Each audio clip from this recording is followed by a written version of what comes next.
G12, M12, MDA, Encontro com Deus, discipulados individuais, lideranças individuais, essas e outras doutrinas heréticas, desmascaradas hoje aqui no Dois Dedos de Teologia.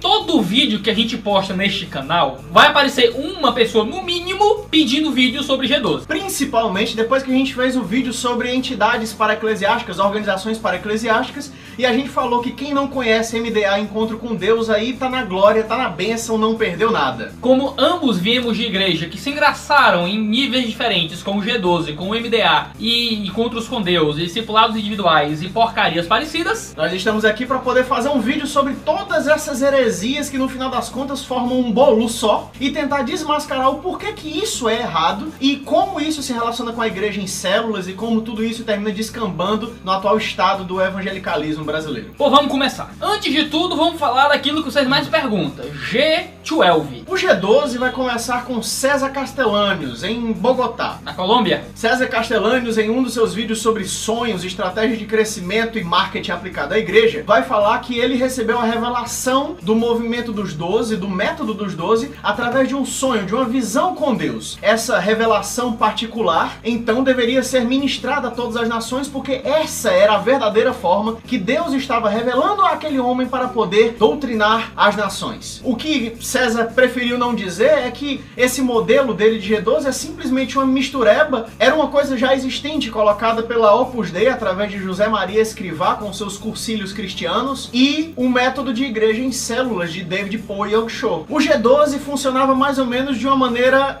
no mínimo estranha, porque significava, a princípio, como já deu para perceber, que durante 2000 anos todo o cristianismo tinha vivido e pregado o discipulado da maneira errada. Simplesmente aquele homem naquele momento tinha acabado de receber a revelação que iria mudar o paradigma cristão acerca do discipulado. O G12 consistia basicamente num modelo piramidal. Pirâmide de Ponzi, uma Telex Free da fé. É, uma espécie de Telex Free Gospel, onde o seu mote seria alcançar a sua meta de ter 12 discípulos, né? De constituir uma célula com 12 pessoas ao seu redor que fossem fiéis a você enquanto liderança. E esses 12, então, uma vez constituídos, conseguiriam para si outros 12, e esses outros 12 também iam assim numa grande cadeia piramidal que, se na economia é considerado crime financeiro, no cristianismo era para ser considerado crime de fé. Era uma estratégia pragmática. Pragmática por quê? Porque funcionava. Na prática, era muito fácil. Só que você não estava tendo igrejas cheias de pessoas que buscavam verdadeiramente a Cristo. Você estava tendo igrejas inchadas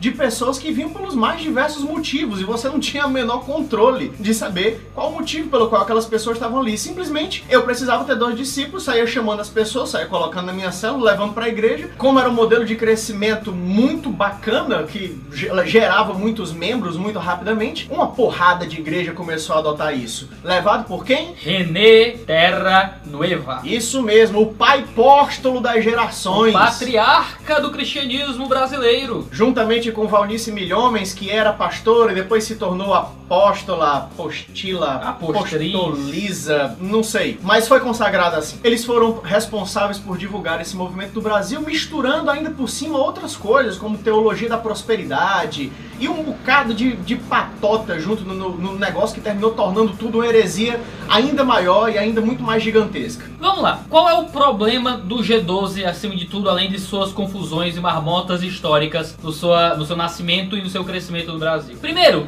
tem que se considerar que o movimento por si só está recheado de heresias outras e milhares de marmotas envoltas ali que não são o cerne do movimento, mas que estão compondo o movimento. Você encontra René Terra Nova, que é o principal líder do G12 no Brasil, a dissidência chamada M12, que fala coisas completamente retardadas a respeito da escritura. Ele interpreta profecias do Antigo Testamento que seriam a respeito do Messias como sendo com relação a ele mesmo. Ele interpreta o ano aceitável do Senhor como anos específicos da era cristã, como 2012, 2015, 2000, alguma coisa. Tem toda a questão de teologia da prosperidade, não pentecostalismo. O movimento G12 é um caos teológico e doutrinário sem limites. E esse não é um vídeo pra gente desconstruir o neopentecostalismo de forma geral, mas o movimento G12 é completamente ligado ao neopentecostalismo, e se você já tem o mesmo pressuposto nosso de que o neopentecostalismo é um problema, você já entende que o movimento já está em frangalhos teológicos e doutrinários por aí. Ele mistura, só do pouco que a gente falou aqui, uma metodologia de crescimento que nada tem de evangélica, nada tem de bíblica, mistura a questão da mateologia acerca de apóstolos modernos, mistura a teologia da prosperidade. São três pontos que desconstroem até essa ideia como cristã, de fato. Mas falando do cerne do conteúdo do G12 e do M12, nós poderíamos criticar, acima de tudo, essa numerologia barata com relação ao 12. De que, mas Jesus teve 12. Os 12 tiveram mais 12, que foram 70. Meu querido, mas que diabo de matemática é essa? 12, se eles tivessem mais 12, era 144, meu querido. Não era 70 ou 72. O primeiro erro do G12 é matemática básica do ensino médio. Na quinta série, no jardim de infância. Pronto, nasceu sabendo. Nasceu burro. De onde eles tiraram essa numerologia maluca? Os apóstolos eram 12, as tribos de Israel eram 12. Tudo bem, uma coisa dependia da outra. Os 12 apóstolos eram uma referência às 12 tribos de Israel. Então você não pode achar que Deus tem uma coisa simplesmente com 12, porque o 12 é o número santo de Deus. Então a primeira crítica ao cerne do movimento do G12, de ter 12 discípulos, esses negócios todos, é essa palhaçada de você ter que ter esse 12 como um número central e primário pra tudo mais. Por que não 7? Por que não 2? Por que não 20? Entendeu? Por que 12? É uma besteira, uma bobada e uma numerologia mística que faz parte da vida da igreja, que vai acabando, tipo assim, cauterizando a mente do pessoal pra pensar apropriadamente as coisas da fé. Pra nós que vivíamos dentro desse movimento, a gente sabe que o 12 ele é muitas vezes pregado como o número da autoridade, o número do poder. É por isso que o ano tem 12 meses, porque o ano tem autoridade sobre o tempo. E aí vira uma patota. Apóstolos desse movimento apostólico moderno, como Rony Chaves, por exemplo, chegam ao cúmulo de, no final de cada ano, fazer o somatório dos números do ano subsequente e tentar dizer uma profecia com base no somatório dos números. Por exemplo, numerologia. Esse ano de 2014 agora, era 2 mais 1 mais 4, era 7. Era o ano da perfeição. Era o ano de não sei o que mais lá. E você fica, meu Deus do céu, o que tem a ver, cara? A missiologia do G12 é meio bagunçada pra caramba. Eles leem em Mateus 28, 18 a 20 a ideia de ir e fazer discípulos e acham que o processo de discipulado é frouxo e que você pode criar discípulos não só pra si, como a gente vai falar daqui a pouco, mas formar discípulos a partir do que você bem entender. Quando, olhando o texto sinótico de Marcos 16, a gente percebe que o equivalente ali em Marcos para fazer discípulos é pregar o evangelho e que o modo como nós fazemos discípulos é através da pregação do evangelho e que é essa mensagem de morte e ressurreição de Cristo que vai ser o instrumento que nós vamos usar para que as pessoas possam ser verdadeiras discípulas de Jesus. E nesse processo de fazer discípulos a qualquer custo, o membro termina sendo sobrecarregado de todas as formas possíveis, com reunião aqui, reunião ali, Tadel acolá. Tem que fazer uma viagem, tem que fazer um seminário, tem que ir para um curso, tem que ir para não sei aonde. Tem que dar dinheiro pro profeta certo. Você não tem mais tempo para absolutamente nada. E o que acontece? Pais descrentes, que têm filhos crentes no G12, acabam dizendo uma coisa muito parecida: a igreja roubou meu filho. Porque o menino não para mais em casa, o menino não tem mais vida, o menino não conversa mais com os familiares. E as pessoas fazem uma associação dentro desses movimentos de que se você não tem tempo mais para nada, você tá certo, porque agora o seu tempo é todo para Deus. Como se gastar tempo com o movimento ou as atividades inerentes ao movimento seja gastar tempo necessariamente para Deus. E essas pessoas terminam comprando briga com familiares, com namorados, seja com o que for. Por quê? Porque você está querendo que eu tire meu tempo para Deus para dar tempo para você? E você cria nessa mentalidade dualista que se coloca na cabeça das pessoas. Esse mês ainda a gente vai ter um vídeo sobre cosmovisão cristã para complementar o que a gente vai dizer agora. Mas as pessoas criam uma mentalidade dualista em que as coisas que não são religiosas não são para a glória de Deus. E acaba que você vai gerando uma série de jovens desempregados e não formados. Porque era o que eu via na minha igreja do G12. O cara se dedicava completamente pra igreja, galgando uma possibilidade ministerial, porque todo mundo ali tá galgando a possibilidade ministerial e se engolindo pra tentar ter mais discípulo que o outro, entendeu? Pra conseguir ser alguma coisa na igreja. O cara entende que fazer uma faculdade tá fazendo ele perder o tempo que ele podia estar usando pra fazer discípulos, que trabalhar faz ele perder o tempo que ele poderia estar usando pra fazer discípulos, e ele se torna uma pessoa que no futuro é mal profissionalizada, que estudou pouco, que não tem uma formação e que mais pra frente vai olhar pra trás e vai olhar pro pastor, que o levou a esse tipo de análise da fé com olhares de amargura. E ainda que a congregação não faça esse tipo de coisa, não tente colocar você contra os seus estudos ou algo do tipo, é inevitável voltarmos ao ponto anterior do esgotamento. Porque se a instituição que está lá te promovendo esse ensino do G12, ela te diz que você tem que fazer a tua faculdade, mas ainda assim tem que dedicar todo o tempo possível para a tua atividade ministerial, ela está tentando fazer com que você cumpra o impossível. Eu vi essa realidade na antiga congregação onde eu fazia parte, e eu tinha pessoas que beiravam a loucura, de tipo, trabalhar quase que 24 horas por dia, tentar estudar de madrugada, se dedicando para as atividades da igreja de algum modo, e enlouquecendo no meio do processo. Mas elas não falam que estão enlouquecendo, elas não falam que estão sobrecarregadas, por quê? Porque se você fala isso, você é menos espiritual. Quando Jesus diz que os campos são brancos, e que nós deveríamos ceifá-los e que existiam poucos trabalhadores, ele diz que, olha, qual é a resposta para isso? Se trabalhem até se lascar de morrer. É isso que Jesus diz? Não, ele diz, orem para que Deus mande mais trabalhadores. A gente, quando encontra essa realidade de igreja que precisa de mais voluntários, a gente não fica se lascando e morrendo e ficando doente. A gente ora para que Deus mande mais pessoas para nos ajudar. Então acaba que o G12, ele ignora isso. Por mais que na teoria eles possam dizer que concordam, mas na prática o que existe é um completo esgotamento da vida da comunidade, e as ovelhas são vistas muitas vezes como mera massa de manobra, como mera mão de obra para o enriquecimento ministerial de um pastor. Sem contar que até hoje eu nunca vi uma igreja do G12 que tem a EBD. Eu nunca vi uma igreja do G12 que preze pelo ensino coletivo da igreja. Eu sempre vejo as igrejas do G12 colocando em cima daquele cara que vai discipular o outro no 1 a 1 ou no pequeno grupo lá, a obrigação de fazer esse ensino doutrinário, quando às vezes o cara não tá nem preparado para isso. Você precisa criar esse sistema orbital de discipuladores, e você tem que enfiar quem der lá. Eu já vi criança discipulando o cara que era viciado em crack. Eu já vi menina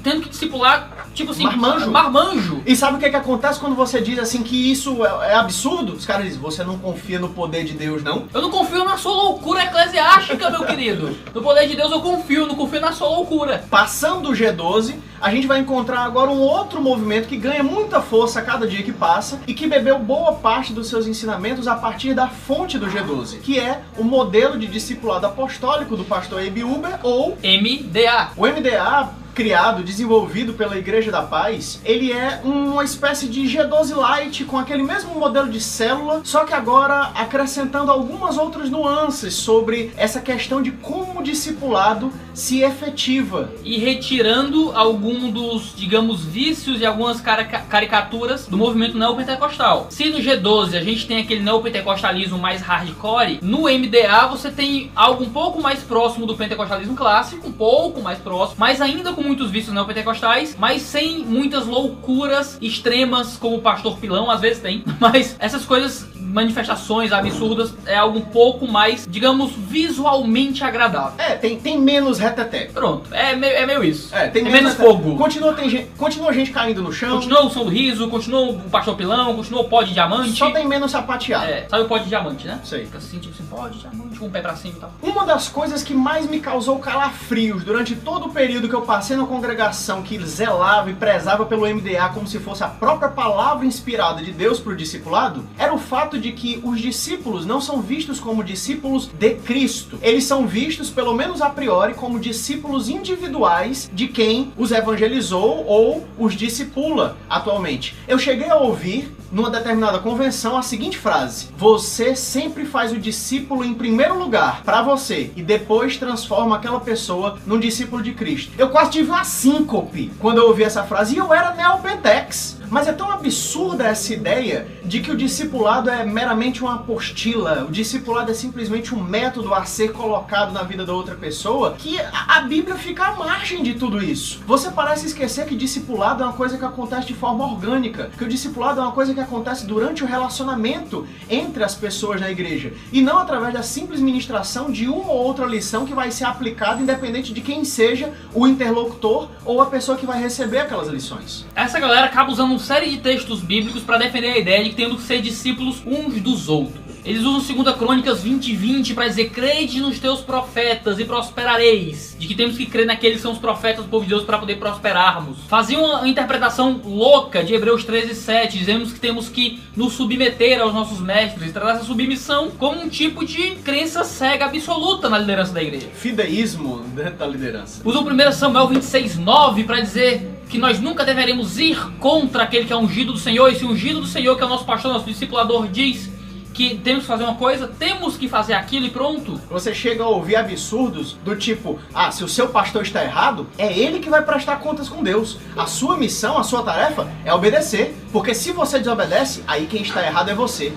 Eles usam as passagens que João chama as pessoas de filhinhos para criar essa terminologia de mãe espiritual, pai espiritual, filhos na fé, o tempo todo. Usam Paulo dizendo: sejais meus imitadores como eu sou de Cristo, para dizer que nós temos que imitar as pessoas e tê-las como nossos mestres e sermos discípulos delas, para então sermos discípulos de Cristo. Quase, eu digo, eles vão negar isto na teoria, mas fazem isso na prática. E até pregam isso. Até pregam isso às vezes, que, isso que eu vou dizer adiante, que o discipulador é um intermediário entre o homem e Deus, em algum sentido. Porque dependendo do modelo mais leve ou mais pesado de MDA e G12 que você viva, você é até proibido de desempenhar suas atividades como cristão ou como evangelista, seja como suas atividades normais do seu cotidiano espiritual, em nome de ter que prestar contingência ou obediência à sua liderança. Mas parece que eles nunca leram Mateus 23:8, quando diz: vocês não serão chamados mestres, porque há só um mestre, que é o Senhor dos céus. Ainda que exista mestres na igreja, esses mestres não são vistos como tipos superiores de rabis e soberanos e pessoas que são intermediários entre o homem e Deus. A gente só tem um mestre supremo. Todos aqui estão como submestres e tentando trazer e passar o ensino deste mestre através da escritura. Em Mateus 28:18-20, quando Deus diz: toda autoridade me foi dada no céu e na terra, portanto ide e fazei discípulos, ele está deixando claro que nós vamos fazer discípulos a aquele que tem toda a autoridade para ter discípulos. Você não tem autoridade sobre os céus e terra, querido. Jesus tem. Por isso Jesus merece discípulos. Você não merece discípulo nenhum. Você é só um pecador imundo que está tentando levar as pessoas a um relacionamento de pupilo e mestre com o Senhor do céu e da terra, que é Cristo. Ele tem autoridade e ele lhe comissiona para fazer discípulos para ele. Você está sendo utilizado como instrumento pela honra e pela misericórdia do Filho e não sua. Você não tem mérito nenhum, meu amigo. Nenhum. E Lucas 14:2 deixa claro: nós vamos à fé levando a cruz para nos fazermos discípulos de Cristo. Não discípulos de qualquer homem. Não discípulos de algum homem carnal e pecador. Isaías 54:13 diz: e todos os teus filhos serão discípulos do Senhor. Somos discípulos do nosso Deus, não de homem algum. Então aqui vai uma palavra de quem já foi de dentro do movimento do MDA. Que já teve somente castrada pela doutrina do G12. O MDA, o G12, esses movimentos de crescimento escatológico de dentro da igreja. Este é o ano da multiplicação, essas coisas aí. Não são movimentos de crescimento bíblicos. Eles são nada mais do que movimentos carnais de doutrinação social, de manipulação psicológica, de emburrecimento, de estupidificação do ser humano. Que tenta produzir o agir de Deus através de tentar formular quanto a igreja crescerá, que é uma coisa que cabe apenas ao Senhor. A gente não tem como saber, querido. A confiança no Espírito Santo passa para ser uma confiança em métodos. O método se torna o próprio agir do Espírito Santo. Apesar disso ser amplamente negado, a prática é que não existe nenhuma confiança plena na obra suficiente do Espírito Santo, mas tão unicamente na metodologia empenhada, na apostilazinha que está sendo colocada, se a lição foi ministrada ou não da maneira como o líder disse que deveria ter sido. Se não tá no discipulado, tá fraco na fé. Se você não tá crescendo na sua célula, é porque você não tá quites com Deus, você tá em pecado. Se o dízimo da célula é baixo, é porque você não tá pregando fielmente. E ai de você se você pregar uma vírgula doutrinária diferente desse povo do que eles colocam nas apostilas. Meu amigo, você é um rebelde. Pois é verdade, porque em movimentos neopentecostais de modo geral, como o G12 e o MDA, existe uma falta de amplitude teológica. O que eu quero dizer com isso? Uma falta de maturidade, né? Pois é, por exemplo, em igrejas tradicionais você tem aquilo que é o central e aquilo que é o secundário. Isso. Tem aqueles pontos que você tem que subscrever, eu creio nisso, pra poder estar fazendo parte daquilo ali, mas existem pontos secundários que dá pra gente conviver. Discordo dos meus pastores em 1 milhão de coisas. O Felipe discorda, a gente discorda em algumas coisas. A gente discorda entre si, a gente discorda dos pastores e todo mundo vive muito bem. Porque a gente tá centrado naquilo que é importante, mas naquilo que é secundário a gente tem um espaço pra discordância. Um espaço pra estudar, um espaço pra debater saudavelmente. E crescer junto. Pois é. E em movimentos não pentecostais você não tem isso. Tudo é central, tudo é importante. E se você se manifesta contra, meu amigo, você Satanás, espírito de engano na sua vida. Isso aí sabe o que é? Espírito de rebelião. Isso é o quê? É o inimigo querendo dividir a igreja. Quebrar a unidade. Só que na verdade o nome não é quebrar a unidade, é falta de maturidade. E até não sei se foi Nietzsche ou se foi Freud que escreveu que quando duas pessoas pensam completamente iguais, é porque uma está pensando por ambas. Se uma igreja, meu querido, pensa completamente igual em tudo, igual o pastor, nós temos ali um gado que abriu mão do próprio cérebro para seguir um líder religioso. E o grande problema é que essa estupidificação faz com que as pessoas não estudem mais a Bíblia. Elas não têm mais a busca pelo interesse em conhecer direto da palavra de Deus. Elas simplesmente conhecem a Bíblia a partir do que é ministrado para elas e morre aí. E acaba o que acontece? Como as pessoas que começam a estudar um pouco mais a Bíblia e teologia e a palavra saem do movimento porque percebem como o movimento é uma porcaria, as pessoas que permanecem no movimento começam a ver o estudo da palavra como algo negativo. E aí, a letra mata. Mas é o espírito que vivifica. Mas se ele lessem direito, saberia que a letra ali é a letra da lei do Antigo Testamento e que o Espírito é a manifestação de Cristo no Novo. Nada de teologia, querido. Porque eles também estão sendo teólogos. E mal teólogos pra caramba. Uma coisa que era um grande problema meu com o MDA é que o MDA forçava você a ser um marica. Entendeu? Um maricão mesmo, tipo assim, moça. Moça? É, moça. Entendeu? Tipo assim, você tinha que virar o eunuco e falar fino pra fazer parte do MDA. Por quê? Por que Vou explicar por quê. Agora tô curioso. Vou explicar por quê, Felipe Cruz. Chegava o meu querido discipulador na minha casa, sentava à minha frente, nós orávamos, líamos alguma passagem da escritura que já foi previamente passada pelo pastor a ele e ele passava a mim. Tem que ser obviamente, assim. Não é? Porque ele não tinha liberdade nem de pensar. Nunca. E ele perguntava quais são os problemas da semana, quais são as dificuldades que você tá passando. Eu dizia, nenhuma. Não, mas tipo assim, no seu coração, abre o seu coração, pra gente poder ver o que tem no seu coração. Eu disse, não, cara, meu coração tá de boa, eu tô feliz, tô comendo, entendeu? Tô dormindo. Tá tudo sucesso. Entendeu? Vou pra escola, estudo a Bíblia, tá legal a vida. E sabe o que acontecia? O Iago não se abre comigo. O Iago é fechado. O Iago, ele não abre o coração. Como é que eu vou colocar o Iago como discipulador? Como é que eu vou colocar o Iago como líder de célula se o Iago nunca abre o coração? Eu tenho coisas entre as pernas. Ele tem culhões? Eu tenho culhões, entendeu? Eu olho pros problemas da vida e eu os enfrento, entendeu? E às vezes eu nem ligo. Eu não vou ter uma coisa pra choramingar toda semana. Eu não vou ter uma coisinha pra ficar, meu Deus, discipulador, o problema... Entendeu? Eu não sou esse tipo de cara. E tem muitas moças, muitas mulheres que não são esse tipo de pessoa. Minha mãe, que eles queriam discipular minha mãe não quis eu ter mal pra fazer do que falar da minha vida pra outra velha lá na igreja. Porque discipulado é isso, essa é a questão. Porque discipulado não era pra ser simplesmente o momento que você vai abrir teu coração. Caraca, minha mãe com 6 anos trabalhava em cima de um lombo de um jumento no interior do sertão do Quixadá. Se discipulado fosse simplesmente pra você abrir o seu coração, o nome disso se chamava análise. Pronto, agora os psicanalistas estão tudo com ódio da gente. E acaba também que a rede do discipulado, foi o que eu vi muito, essa rede de discipulado não passa de uma rede de fofoca. As pessoas ouvem você falando da sua vida e elas falam então da sua vida pro seu discipulador, pro discipulador dela, porque aquele problema é uma coisa que tá incomodando, e o discipulador que ouviu vai passando, e todo grande amigo tem outro grande amigo, e não importa que treinamento o pastor dê nos seus TADELs e nos seus treinamentos de liderança e tudo mais, colocar crianças e adolescentes e pessoas de 20 e poucos anos pra ouvir o problema dos outros vai dar em porcaria, né? Ora, não precisa nem ser adolescente não. Tá vendo? Adulto velho dá essas porcarias. Tem adulto fofoqueiro, tem velho fofoqueiro, imagina esses adolescentes. E acaba que tudo virou rede de fofoca. Vi muitos casais saindo de igreja por causa disso. Vi gente tendo a reputação desgraçada por causa de coisas de discipulado.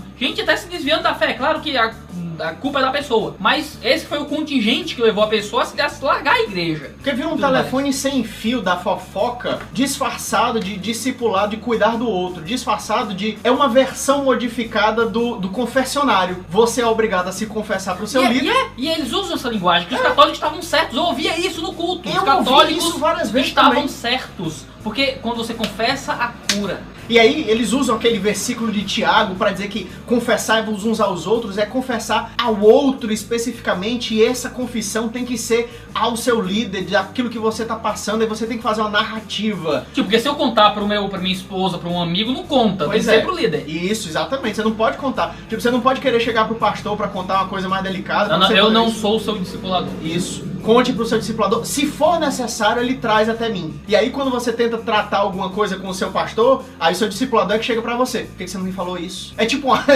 é uma rede institucionalizada da fofoca, cara. A escritura, quando ela fala sobre liderança de igreja, ela usa uma palavra muito clara que é presbítero, que é equivalente ali, intercambiável com bispo, com pastor e tudo mais. A liderança da igreja é feita fundamentalmente de pessoas mais velhas, fundamentalmente de pessoas maduras. Claro que pode existir jovens liderando igrejas e tal, mas o padrão ideal é que sejam presbíteros, idosos, anciãos, pessoas maduras. E aí o pessoal vai citar aquele versículo de Timóteo lá sobre desprezar a juventude, mas vai esquecer que provavelmente naquela época Timóteo tinha uns 40 anos. 30 e pouco, coisa assim, que ali ele era um garoto. Exatamente, é porque ele era jovem, meu amigo, mas não é jovem de 12 não.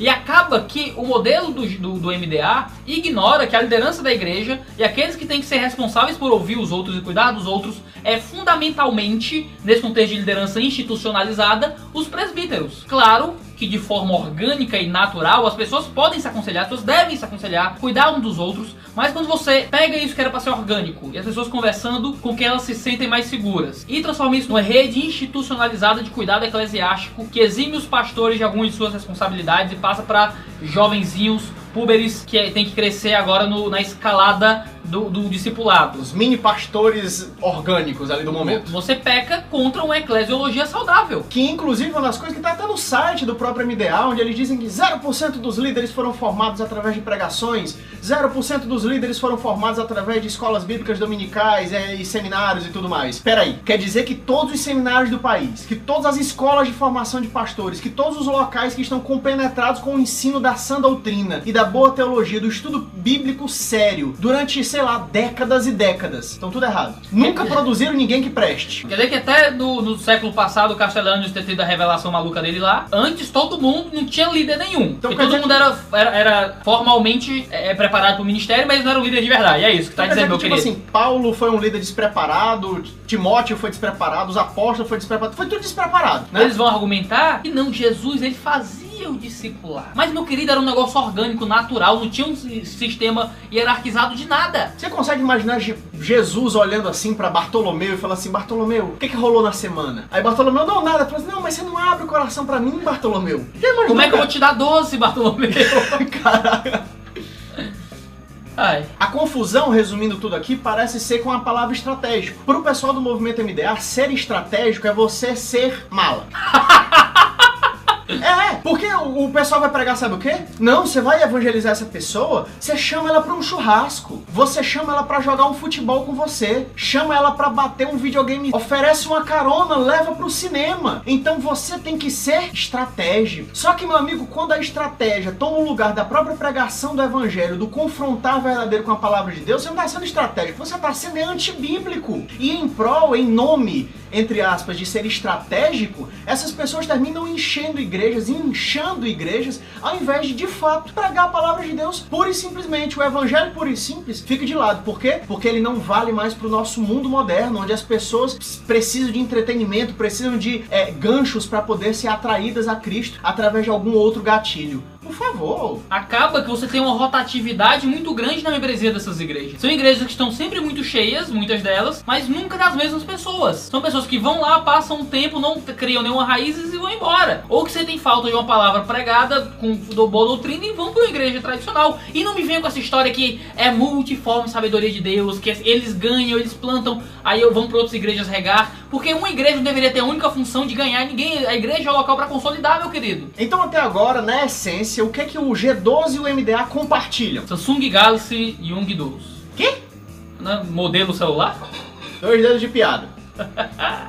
Modelo celular, igreja em células. Mas afinal de contas, Iago Martins, uma igreja em células, pequenos grupos, é um problema? É errado? É antibíblico? É herético? O problema não é a igreja possuir células, pequenos grupos, grupos familiares, grupos de crescimento, o nome que você der, em que durante a semana irmãos se reúnem na casa uns dos outros, na própria igreja, onde for, para juntos ali estudarem a palavra, um estudo até mesmo preparado pela igreja, pelo pastor, o que for. Isso é saudável. Isso é ótimo, entendeu? O problema não é a igreja que possui célula. O problema é a igreja em célula. Olha a diferença do bom português. E eles lá deixam claro que eles não são igrejas com células. Dizem que não querem ser isso. Querem ser uma igreja em células. E o que é isso? É uma igreja que funciona fundamentalmente na célula. E que a célula é a reunião central da igreja, e que o domingo não é o culto público onde a igreja se reúne, mas é nada mais do que a união das células, formando ali aquele ambiente comunitário de celebração. Eu ouvi por diversas vezes a seguinte frase: culto de sábado, porque o culto lá onde eu congregava não era no sábado, não era no domingo, era no sábado. E só faltava comemorar também a festa dos tabernáculos. Mas eu ouvi por diversas vezes a frase de que o culto público não é pra doutrinar, não é pra você congregar as pessoas. Culto público é evangelismo. É pra você pegar aquelas pessoas que você levou pra célula e poder levá-las pro culto também. Sabe por quê? Porque lá vai ser pregada a palavra. Aí sabe o que acontece? O pessoal fica naquela expectativa.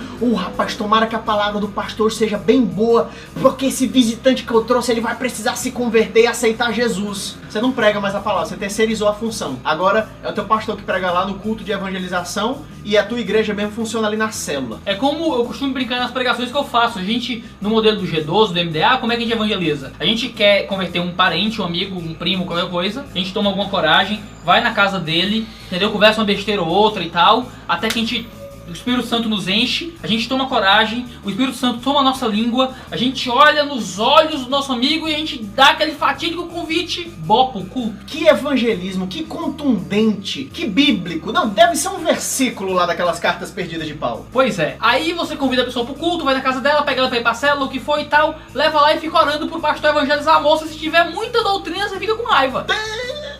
Na escritura, não sei se você sabe, o culto é chamado de comunhão dos santos. É a congregação dos santos. Ali são os santos reunidos para ouvir leitura da palavra, para ouvir pregação da palavra com doutrina, exortação e tudo mais. É 2 Timóteo 3, meu querido, e 4 diz isso muito claro. O culto não é um ambiente primário de evangelismo. O ambiente primário de evangelismo é você levando o evangelho às pessoas. Ele disse: ide e fazer discípulos. Não tragam, atraiam para o ambiente de culto para que as pessoas possam ouvir o pastor e derrubar o administrador. E você mesmo não ir entender que você é o levador, o transmissor da palavra evangelística de Deus, e não simplesmente o culto de domingo ser um ambiente que os crentes morrem de fome, porque não existe uma alimentação saudável para eles, para simplesmente atrair mais pessoas. E quem vai ficar responsável pela doutrinação da igreja é um monte de moleque que tá assistindo um ou outro treinamento, nunca teve um ensino formal, nunca se aprofundou muito bem na escritura, tentando levar doutrina pra galera na célula, sem entender direito. O primeiro ateuzinho, né, o ateuzinho que é o Richard Dawkins, que chega lá, dá uma surra e muito líder de célula. O primeiro heregezinho que senta lá pra questionar qualquer coisa, surra todo mundo. Por isso que os membros da igreja são ensinados a não fazerem muitas perguntas, e que questionar e perguntar muito é falta de fé, porque o líder da célula raramente sabe responder questões sérias a respeito do evangelho. E tem até líderes de células mais velhos, né, que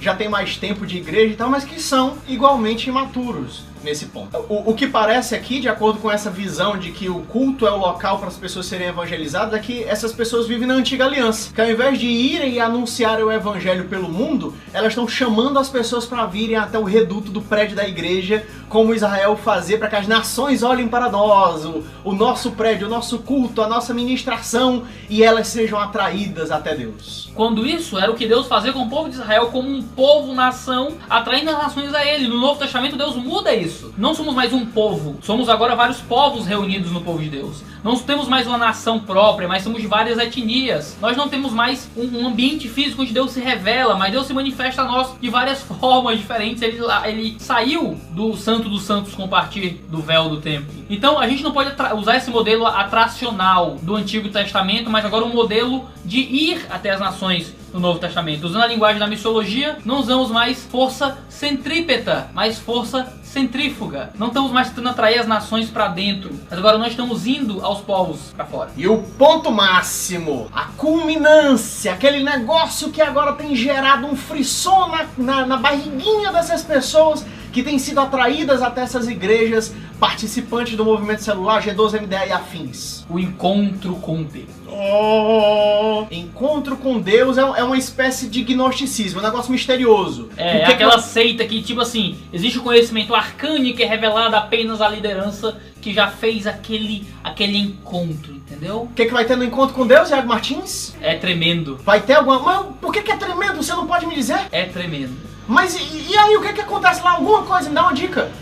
Você não pode saber agora, querido. Quando você passar por isso, você vai saber e ver. Por quê? Que é tremendo. O encontro com Deus é uma espécie de um caldeirão de heresias. Se o Luciano Huck visse isso, talvez ele mudasse o nome do programa. Lá é misturado hipnose, quebra de maldição, Regressão freudiana, musicoterapia, musicoterapia pra caramba. atos proféticos, cura interior, cobertura espiritual, uma teologia antibíblica assim, full power, entendeu? Além da manipulação sentimental e da ideia de que o amor de Deus é um negócio antropocêntrico, de que Deus vai te salvar por quê? Porque Ele te ama. E é só por isso que Ele vai te salvar, porque você é bom e Ele precisa te amar, Ele vai te amar. E Ele vai te salvar. Como é que Deus não amaria uma coisa tão fofa como Você é um você? negócio fofinho, rapaz, um cara bonito desse, por que Deus não vai te salvar? Você é salvo pelos seus méritos. E é uma outra deturpação de que o próprio evento do encontro com Deus seja algo essencial para sua caminhada cristã. Você não fez o encontro, falta alguma coisa na sua vida. Falta. Se você não tem encontro com Deus, você não conhece ainda como é que é dividir a sua vida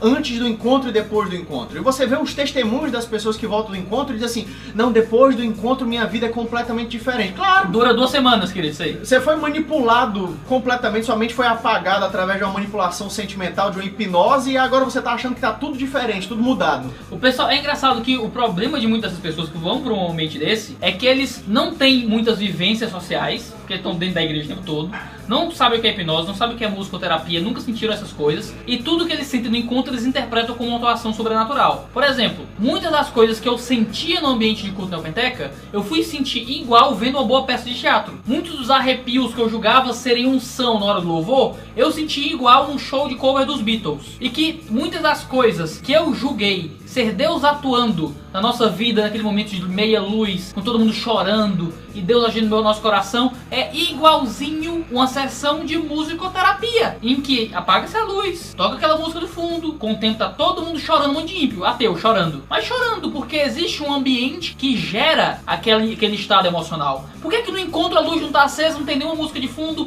tá todo mundo sentadinho e ora e não acontece a mesma coisa? Por quê? Por que tem que criar esse climinha igual àquilo que é usado fora da igreja para causar as mesmas sensações, os mesmos efeitos na vida das pessoas? E essa indução, às vezes, acontece de luz acesa, mas sabe como? Através de um processo de histeria coletiva, onde todo mundo começa a chorar, todo mundo começa a gritar, e você se sente induzido, você se sente iniciado a poder praticar aquelas mesmas coisas também. Isso é muito fácil, quer ver uma coisa? Eu já testei isso na prática por diversas vezes. Vá para uma massa que está disposta a gritar, a se manifestar, e dê um grito, pra você ver como a arruaça está feita. Vá pra um show e comece a bater palma depois de algum evento pra ver como todo mundo bate palma junto. Não, eu fui pra um show de Tokusatsu, do Sana. A primeira vez que trouxeram aquele cara que cantava a música do Giban. Tokusatsu, pra quem não sabe, são aqueles desenho animado com pessoas reais, se é que a gente pode usar esse termo, japonês. E o cara que lá era a cara do Sidney Magal. Aí eu comecei a cantar, eu e o amigo meu bem alto, quero vê-la sorrir,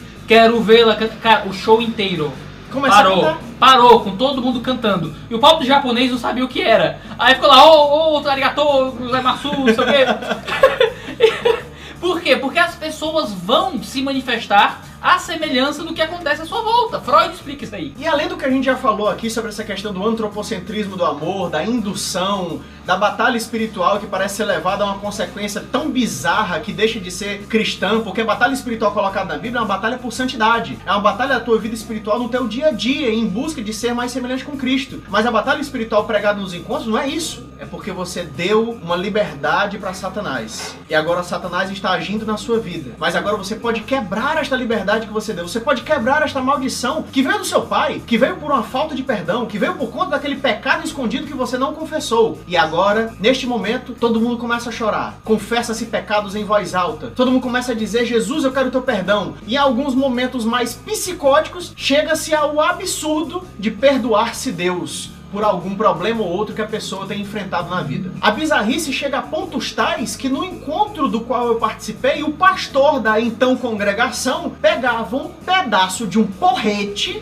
e ficava estompando uma mesa, batendo numa mesa veementemente por diversas vezes, gritando com uma luz apagada, depois de ter passado um trecho do filme A Paixão de Cristo, dizendo: pá, foi você que bateu no meu Cristo! Pá, foi por você que ele apanhou! Pá, essa porrada era pra ter sido em você! E nessa hora todo mundo começa a soluçar de tanto choro, porque a indução psicológica é bizarra, é bizarríssima. E ele, ao final desse momento, pergunta: quem quer vir aqui na frente e apanhar como Jesus apanhou? E convida as pessoas a levarem porradas. É claro que ele não vai bater em ninguém, é óbvio, ele não quer doido, não quer que seja chamada a polícia naquele momento. Mas ele chega ao ponto de querer fazer com que as pessoas se tornem frágeis emocionalmente para se submeterem ao ponto de eu quero ir pra cruz também. Só que não é motivado pelo Espírito Santo, é motivado por conta que o momento assim o propõe. Bizarrices aleatórias à parte de todos os encontros, tem restauração de virgindade, tem você se arrependendo como pessoa e como linhagem, se arrependendo dos pecados dos antepassados. Você libera perdão pra sua mãe, mesmo se ela estiver morta. Não, e você se arrepende do pecado que sua mãe cometeu, que seu tal, e espíritos territoriais, essas marmotas todas. Sem contar que quando você entra lá, você tem que preencher uma fichinha com todos os pecados que você já fez na vida, você marca, um checklist do seu pecado, vida pecaminosa, você vai marcando tudo lá, ainda tem uma parte do outros, eu não sei o que é que eu vou botar em outros, tráfico de índices. Tem aquele velho negócio de que, cá entre nós, o encontro dura uma semana na sua vida, que nem todo acampamento de igreja. Vai pro acampamento, volta restaurado, por causa de 4 dias de imersão religiosa, a primeira cena de peito de fora que aparece no teu multishow, tu tá assistindo. Que Deus tá vendo. Outro ponto também é que na maioria das congregações que adotam a prática do encontro com Deus, o batismo nas águas ele só pode acontecer depois do encontro. Tal importância que é dada a esse evento do encontro com Deus, como se ele fosse suficiente para poder dizer que uma pessoa é ou não salva. Eu chegava a ouvir bizarrices do tipo de que se você é crente de verdade, o encontro faz você se firmar. Se você não for crente de verdade, depois do encontro você se desvia. Sem contar que você ainda queima os seus pecados numa cruz. O papelzinho pegando dele. fogo. É, você joga o papelzinho lá na cruz junto com querosene depois de beber vinagre. Pois é, como se o perdão dos pecados não tivesse se dado através da obra de Cristo. Você meio que joga o sacrifício vicário de Cristo no lixo, porque você quer beber vinagre como ele bebeu e queima os papelzinhos na cruz num ato profético de que agora sim seus pecados foram perdoados. O que eu digo depois disso, Brasil? Não sei o que eu digo. Senta e chora. Senta e chora. G12, MDA, igrejas em células, encontro com Deus. É um bolo, é um saco de bizarrice que cai entre nós, queridos. Amarre num balaio, jogue pra cima e chute o mais longe que você puder da sua igreja local ou da sua vida cristã. E se você faz parte de uma igreja que domina a sua fé, que tenta usar você como massa de manobra, que você é nada mais do que mais alguém para arrumar mais membro para a igreja, que o culto de domingo não tem doutrina, que tem esses discipulados malucos em que o discipulador é praticamente intermediário entre você e Deus, fuja pras colinas o mais rápido que você puder, pelo bem da sua comunhão com Deus. Agora você pode não sentir tão bem. Usando o mito da caverna de Platão, você ainda vê homens como sombras. Mas a partir do momento que você sair deste buraco, meu querido, você vai perceber como a vida cristã é muito mais bonita do que essa coisa opaca que você chama de igreja.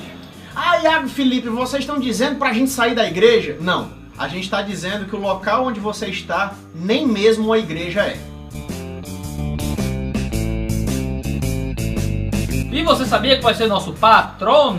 Patrão, aquele que paga o nosso encontro com Deus. Você, como já tá careca de saber, pode contribuir com este canal com 1, 2, 3, 4, 5, 6, 7, 9, 10 dólares, ajudando do jeito que quiser, quanto quiser, se quiser, para que nós possamos investir o quê? No nosso dinheiro, no nosso encontro, nas nossas férias, comprando sorvete? Não, unicamente em melhorar a qualidade deste belo canal para servi-los da melhor forma possível, com o pouco de conhecimento que Deus nos deu, que a gente tenta transmitir para vocês através deste belo e suntuoso canal. Usando esse suado dinheirinho para poder adquirir iluminação, câmera, poder conseguir ter as internets suficientes para poder desenvolver esse trabalho e todas as outras coisas que são os custos que a gente tem que arcar com eles semanalmente e mensalmente. Clica aí em patreon.com/2dedostologia e saiba como nos ajudar e ainda receber os prêmiozinhos e os mimos que faz parte do grupo secreto no Facebook onde a gente bate papo e tudo mais. E até quarta-feira com Racionalizando às 10 horas da manhã e na outra segunda 10 horas da manhã com 2 dedos de teologia. Bye bye, galera. Tchau, tchau.